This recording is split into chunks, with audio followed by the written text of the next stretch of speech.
पर चढ़े रे छौड़ा निचवा लागल हो ताला रे। सुतग लगावा वाला गे हो तो नया बहाना गे जल्दी से घर ले चले गे छौड़ी कर बउआ के घोटाला गे। अरे सीढ़ी से कोठा पर चढ़े रे छौड़ा गेटवा में लागल हो ताला रे। सीढ़ी से कोठा पर चढ़े रे छौड़ा निचवा लागल हो ताला रे।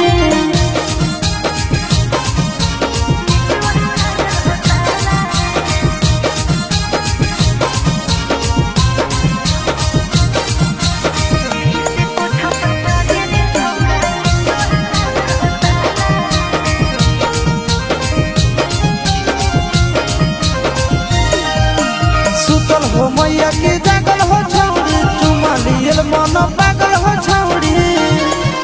सुन आगे से छौड़ा ने पीछे से आवे बोल बोल के रे ने सबके जाना रे। दिल में हो तोरे काला गे ऐसा ना हमरा बुझाला गे बिना ले ले आज जइबो न छौड़ी जीजवा सैया वाला गे। अरे सीढ़ी से कोठा पर चढ़े रे छौड़ा गेटवा में लागल हो ताला रे। सीढ़ी से कोठा पर चढ़े रे छौड़ा निचवा लागल हो ताला रे।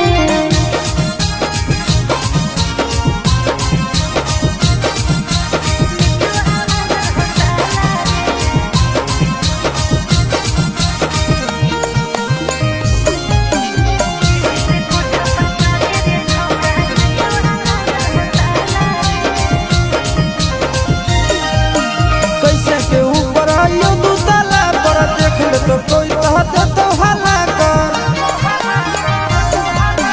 किस लिए के होता रिक्स ले ले छौड़ा ले ले ही नथिया जे गिफ्ट दे ले छौड़ा।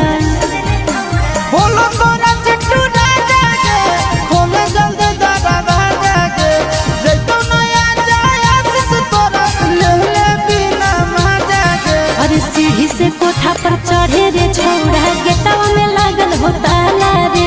सीढ़ी से कोठा पर चढ़े रे छौड़ा